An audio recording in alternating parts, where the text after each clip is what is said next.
오늘 본문 말씀은 룻기 2장 8절에서 13절 말씀을 가지고 상식을 넘어서 두 번째 말씀을 전하도록 하겠습니다.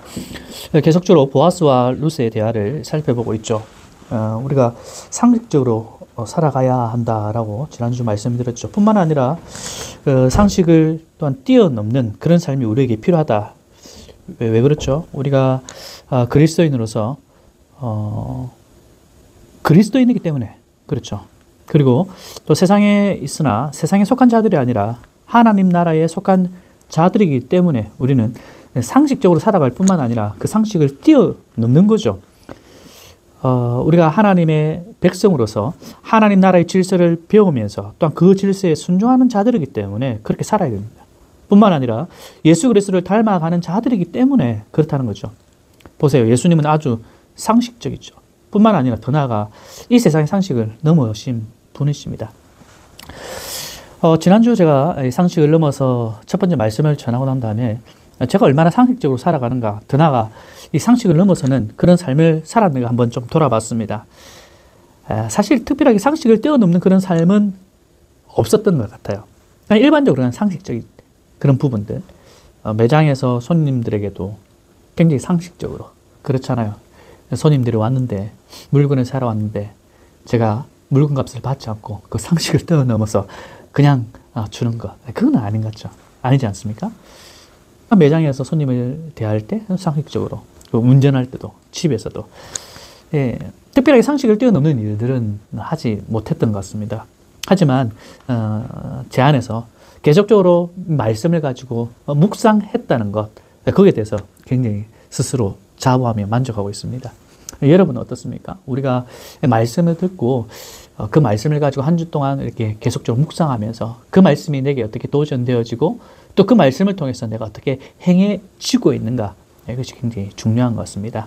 오늘 두 번째로 상식을 넘어서 말씀을 보도록 하겠습니다. 보아스와 룻의 대화 속에서 상식을 넘으신 그 예수님의 모습을 발견하고요. 더 나아가 우리의 삶 또한 예수님께서 걸어가신 그 좁은 길로 나가는 그런 도전과 은혜의 시간 되기를 간절히 소원합니다. 룻과 보아스가 드디어 만났죠. 어디서 만났습니까? 보아스의 밭이죠. 룻이 우연히 갔던 그 밭이 누구의 밭이었죠? 보아스였죠. 룻이 이삭을 줍고 있는데 그때 마침 누가 왔습니까? 보아스가 왔다는 거죠. 정말 기가 막힌 스토리죠. 우연과 마침 속에서 하나님의 구속의 경륜을 우리는 보았습니다. 그 당시 시대적으로 하나님의 질서가 무너진 시대였죠. 그런 시대적 배경 속에서 이 보아스의 모습들, 보아스가 룻에게 행하는 언행 속에서 우리는 하나님의 질서를 봤죠. 보아스가 룻에게 뭐라고 얘기합니까? 내 딸아, 다른 밭에 가지 마라. 여러분, 사실 여러분이 한번 룻이 되어보시기 바랍니다. 그 당시 룻의 그런 사회적 위치가 어느 정도였는지 우리가 지난주에 봤지 않습니까? 가장 밑. 그런 상황에 여러분이 한번 되어보시기 바랍니다. 여러분 그 누구에도 보호받을 의무가 없는 자예요. 그 누구라도 여러분을 대변할 사람이 없습니다. 여러분 그 당시 그 시대의 상황 속에서 가장 낮은 위치에 있는 자예요. 그런데 높고 높으신 그 양반 보아스가 나를 향해서 이렇게 얘기합니다. 내 딸아, 내 아들아. 이 말을 들은 룻, 여러분 어떠세요? 엄청난 그런 장벽이 있지 않습니까? 종과 주인, 엄청난 큰 장벽이 있죠. 근데 그러한 높으신 분이 나를 향해서 내 딸아, 내 아들아. 야, 이 한마디 무너지지 않겠습니까? 여러분 사실 그 보아스처럼 높은 분이 되면요, 가난한 사람들의 어떤 니즈에 무뎌지기 쉬워요. 잘 알지 못합니다. 왜냐하면요, 그런 분들은요, 사실 그 낮은 자리를 잘 알지 못해요. 사실 돈 많은 사람들이 돈이 없는 사람들을 잘 알 수가 없어요. 왜냐하면 그런 사람들은요, 돈이 없어 본 적이 없기 때문에. 사실 돈은요, 사람을 높이 띄워서요, 주변과 갈라놓는 성향이 있지 않습니까? 그런데 보아스는 그렇게 하지 않았다라는 겁니다. 룻을 자신의 공동체 안으로 품었죠. 내 딸아, 내 딸아. 우리 공동체가 이렇게 품어가는 공동체가 되었으면 좋겠습니다. 상대방의 니즈를 먼저 볼 수 있는 그런 넉넉한 마음이 우리에게 있길 소원합니다. 자, 이제 보아스가 루스에 대한 태도를 좀 살펴보겠는데요. 2장 9절 말씀에 보면 그들이 베는 밭을 보고 그들을 따르라. 내가 그 소년들에게 뭘 하여? 명령하여 첫 번째로 얘기합니다. 너를 건드리지 말라 하였느니라. 두 번째로 목이 마르거든 그곳에 가서 소년들이 길어온 것을 마실지니라 하는지라. 보아스가 두 가지를 얘기를 하죠. 뭐 합니까? 권면합니까? 아니면 그 종들에게 부탁을 해요? 아니죠. 뭐라고 얘기하죠? 그 소년들을 향해서, 그 종들을 향해서 명령합니다. 주인이 종에게 명령합니다. 권유하는 것이 아닙니다. 권면하는 것이 아니에요. 명령한다는 겁니다. 건드리지 말라. 목이 마르거든 소년들이 길어온 물을 네가 마셔. 보아스의 깊은 배려가 보이십니까? 아니, 이 보아스가 행해지는 이 태도 가운데 하나님의 헤세드가 느껴지십니까? 우리가 지난 시간에도 봤지만요. 오늘 이 본문을 볼 때 시대적 배경을 숙지하는 것이 굉장히 중요합니다. 이 시대적 상황을 우리가 숙지를 해야만이 지금 보아스가 행해지는 이 일이 얼마나 정말 위로함이 되고 큰 은혜가 되는지를 알 수가 있어요. 자, 사사기 19장 22절에서 26절 말씀 제가 읽어드리겠습니다. 그들이 마음을 즐겁게 할 때에 그 성읍의 불량배들이 그 집을 에워싸고 문을 두들기며 집주인 노인에게 말하여 이르되 내 집에 들어온 사람을 끌어내라. 우리가 그와 관계하리라 하니 집주인 그 사람이 그들에게로 나와서 이르되 아니라 내 형제들아 청하노니 이 같은 악행을 저지르지 말라. 이 사람이 내 집에 들어왔으니 이런 망령된 일을 행하지 말라.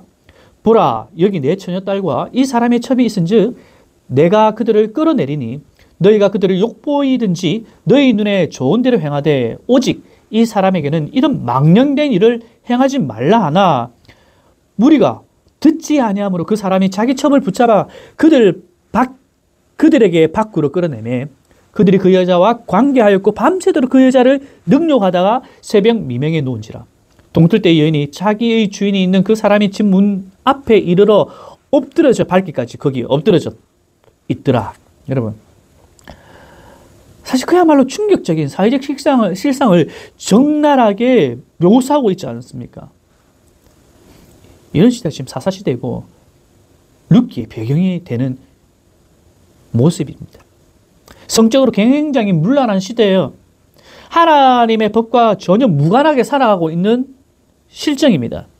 옳고 그름이 하나님의 법이 아니라 자기 속에는 자기 눈에 보이는 대로 행하고 판단하는 그것이 자기들의 기준이에요.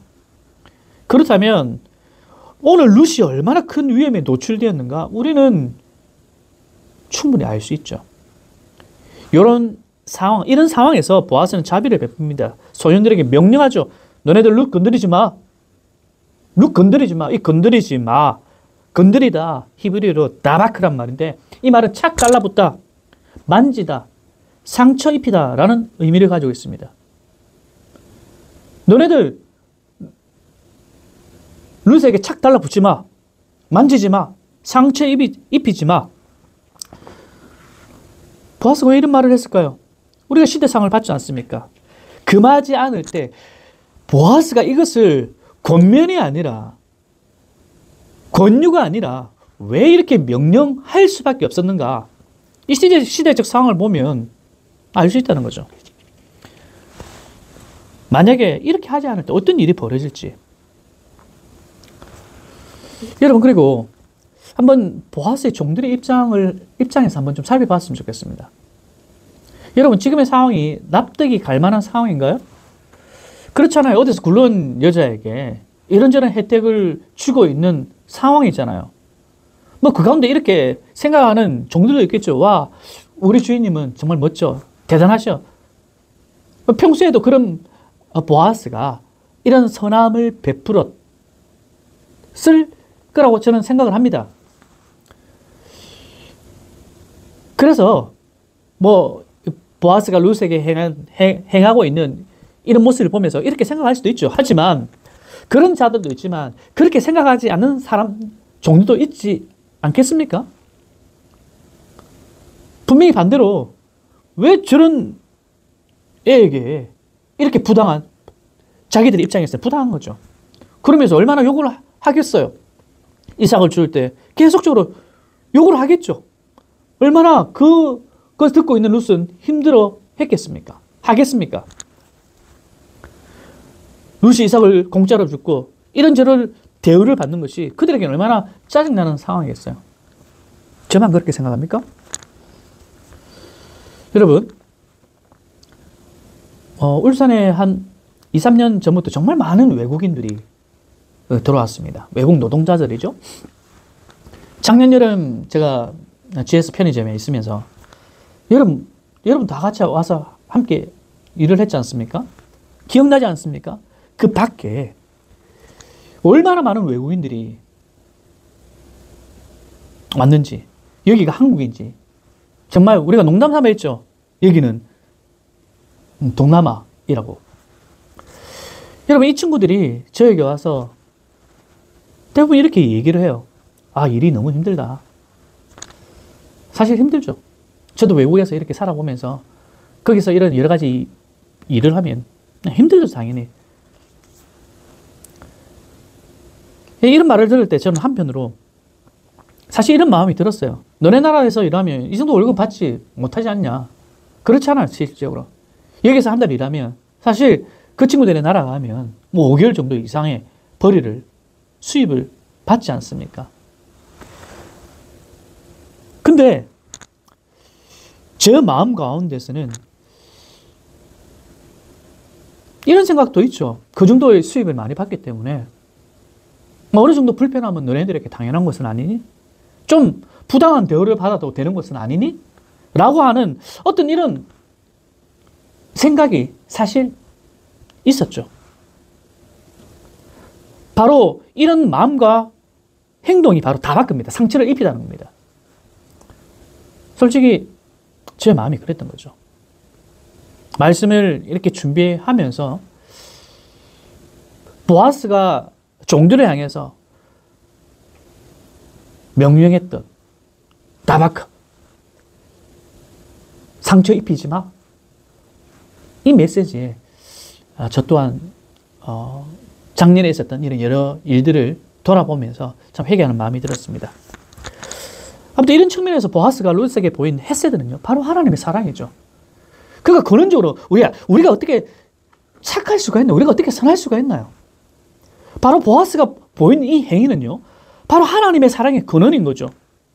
하나님 자신입니다. 삼위 하나님이시죠. 요한일서 4장 16절에 이렇게 기록하고 있습니다. 하나님이 우리를 사랑하시는 사랑을 우리가 알고 믿었노니 하나님은 무엇이다? 사랑이시라. 하나님의 사랑은 그분의 가장 중요한 본성입니다. 이 삼위 하나님 간의 사랑은 서로가 상처될 수 없고 서로를 해치지 않고요. 이 사랑은 존중과 배려와 깊은 행복감이 있는 거죠. 우리는 이러한 사랑을 예수 그리스도를 통해서 배웠고요. 알아가고 있고 성령 하나님을 통해 우리가 경험되어지고요. 있으며 살아가잖아요. 따라서 우리 그리스도인들은요, 이 사랑의 원천을 늘 기억하며 살아가야 될 줄 믿습니다. 오늘 보아스가 보여주는 배려는 우리가 생각하는 배려 그 이상입니다. 우리는 타인에게 한 가지만 자비를 베풀어도 스스로 얼마나 뿌듯해 합니까?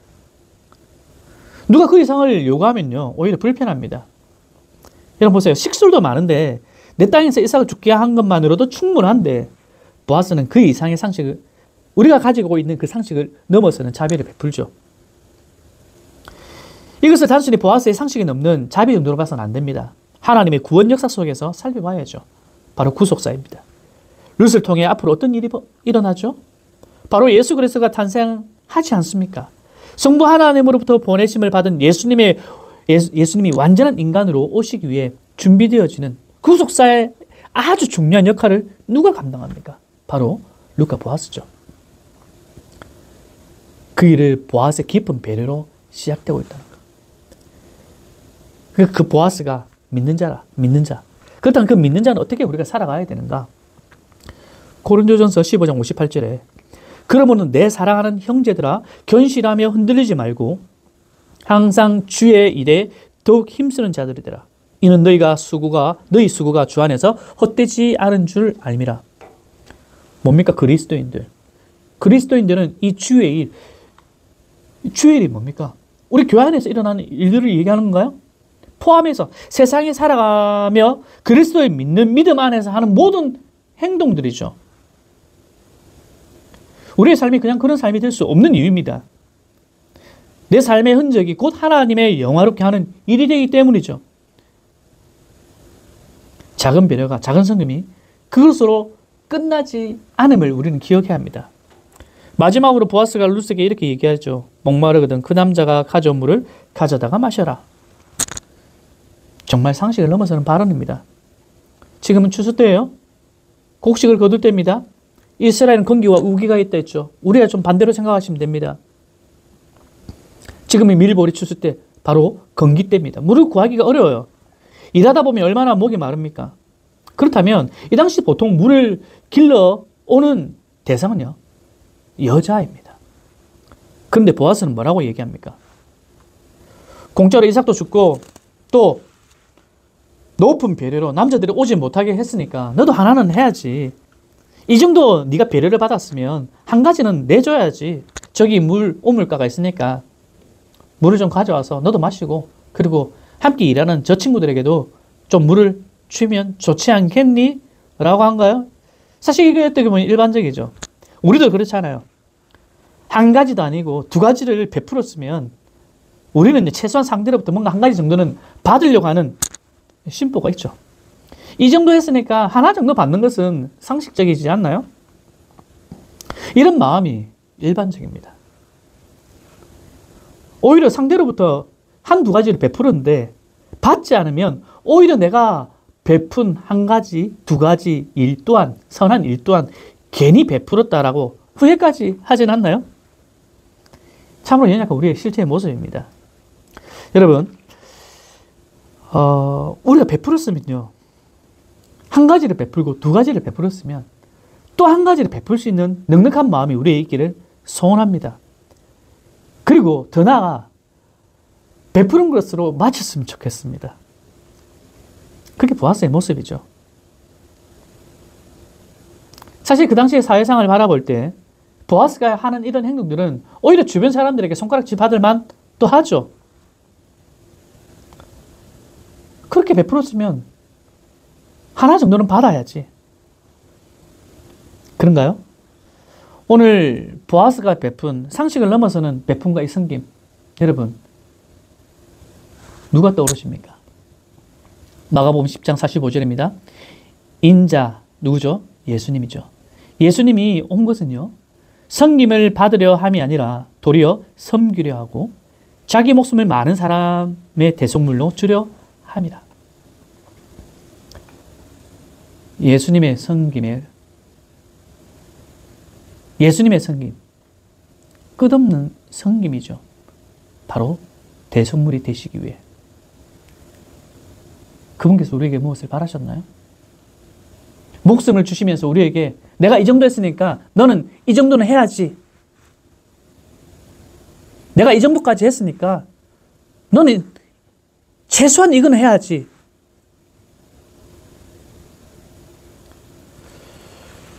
그러셨나요?